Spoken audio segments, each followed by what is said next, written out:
Welcome to the Nimble Nectar Roadshow setup video. We'll be showing you how to build this, a roadshow booth in Costco with a table in front and 2 pallets of Nimble Nectar behind. Before you arrive on the first day, be sure to read this, the Costco Roadshow Handbook. This will tell you tons of great things to help you succeed as a brand ambassador. It also includes checklists that will help you every step of the way, as well as great sales tips. Go to receiving in the back of the building when you arrive. Now is a good time to clock into T-Sheets. Open the app on your phone, select the location in the shift, and clock in. Don't use earbuds anywhere inside of Costco, and keep your phone put away while forklifts are out. Only use your phone for work purposes.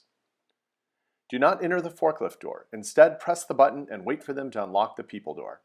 After you press the button and they let you in, sign in using the vendor sign-in sheet at the receiving desk. If they ask why you are here, tell them you are working the Sunset Cocktails Nimble Nectar Roadshow. Be very careful of forklifts.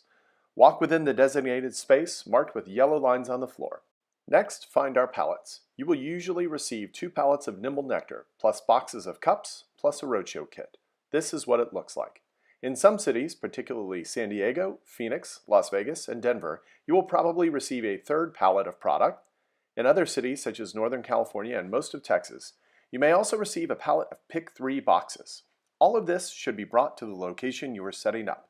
If you have any questions about what you should receive or feel you are missing anything, reach out to us so we can answer this question for you. Next, ask an employee where our roadshow should be set up. Managers are the people with radios. Supervisors wear red vests. One of them will know where we should be located. Our setup locations are normally located on an end cap on the main aisle, which is the horseshoe-shaped main path. These are a few examples of places that we can be set up. Once the pallets are moved near our setup location, you can begin to unwrap them. There should be a box cutter on top of the kit that you can use to cut through the wrap. If not, you can ask to borrow one from someone at Costco. Carefully unwrap the pallets and put the plastic wrap in a cart to dispose of. Start to ice down samples that you will be serving. Most buildings have an ice machine in the back that we are allowed to use. If you don't know where the ice machine is, ask. If they don't have one in the back, ask if you can use ice from the food court soda machines. Always use gloves to get ice. There will be an ice scoop in the kit to assist with getting ice. Put 2 bottles per flavor in order of your table setup so it's easy to remember and easily grab. Then put ice on top up to the necks of the bottles. Using a pallet jack, place the pallets in their final position. You can ask for help if you need it, but it will go faster if you're able to do this yourself. Pallets have a long side and a short side. The side facing the side aisles should be the short side. Remove the cardboard dividers and put them in a cart to be disposed of. Set up the table, putting on the cloth tablecloth, 1 plastic tablecloth on top, signs that correspond with the flavors you receive, trays, gloves, recipe cards, pour spouts, and 4 bottles per sign in front of the trays. Be sure to also put up any menu that matches the time of year or holiday.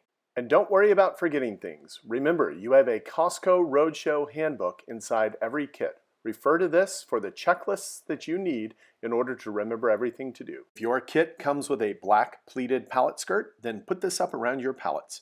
Use the metal brackets with Velcro to put this up. Slide the brackets between the boxes halfway up the pallet so that the Velcro side is showing.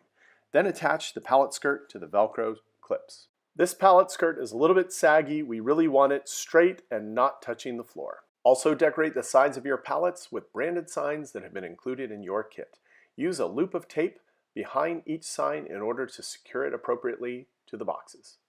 Remove any remaining cardboard dividers and then turn the bottles on the outside rows so that the labels are all facing outwards. Grab a cart to collect your trash. You will need to dispose of the plastic wrap and the cardboard boxes in separate balers. If you received additional pallets, now is the time to make sure that you have some of everything out at your display. If you received 3 pallets of Nimble Nectar, move one of the pallets that has only 1 flavor on it to the back. But before you do, grab 4 to 5 cases and put it on top of your display. That way you have all the flavors available for sale. If your location is selling the Pick 3, this is what it looks like when assembled, and it comes in these big brown boxes. There are 25 Pick 3 boxes inside each one of these brown ones, so make sure you have 4 to 5 of the big brown boxes underneath your table. Now that you've taken what you needed from these extra pallets, you need to move them to the back. Politely tell a manager or employee that you will need access to it during the show and agree with them on an easy-to-access location. They can change the location during the day, so you will need to ask if you can't find it. Take all your trash to the back and put the cardboard in the cardboard baler and the plastic wrap in the plastic wrap baler. You can put stuff in the balers, but for our own safety, never operate them. Now that your area is clean, you can put the finishing touches on your display. If you received Pick 3 boxes, then you will want to assemble some of them so members know that this is how they will buy Nimble Nectar.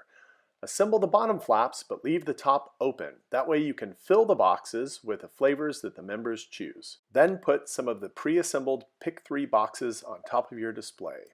Also put one of the Pick 3 boxes with 3 bottles of Nimble Nectar into the middle of your table so that members know what they're going to be buying. Now is also the time to put up a pricing sign. If you're selling Pick 3s, then make sure you put up a pricing sign for the Pick 3. If you're only selling singles, then you should have pricing signs that only show the singles price. Or if you're selling both, then you should have up both signs. If you are missing your pricing sign, a Costco employee can print more. Everything they need to know is in the end of the Costco Roadshow Handbook, which is inside your kit. That has the item numbers and text descriptions that will be printed on the pricing sign. Provide this info to a Costco employee if you are missing the pricing sign. Make sure you never write on a pricing sign from Costco. Only Costco employees can make the signs. Keep some of your most frequently used supplies handy at the back of the table. This includes plenty of sample cups, extra trays, a box of gloves, your pour spouts, and of course your ice chest. If you would like to use a gel floor mat to stand on while selling, Costco employees can provide this. Just ask them. This should be the only thing on the ground behind your table. Keep extra supplies you might need throughout the day under the table. This includes all the things for your roadshow kit in the black and yellow bin, as well as cups and Pick 3 boxes. Make sure that these are under the tablecloth and out of sight, but also easy to access when you need them. Ask an employee if you can move a trash bin next to the table, and remember that our cups are recyclable. And that's it. Your display should be finished. Take a step back, make sure everything looks clean and presentable. Now send in pics to show us the great work that you've done and that you're ready to sell.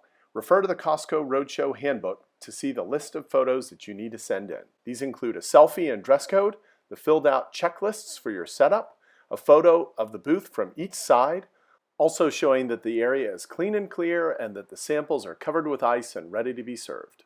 Have pics of your Costco food safety certification and food handlers cards available on your phone so that you can show CDS if they ask. Once you've done those things, you're done.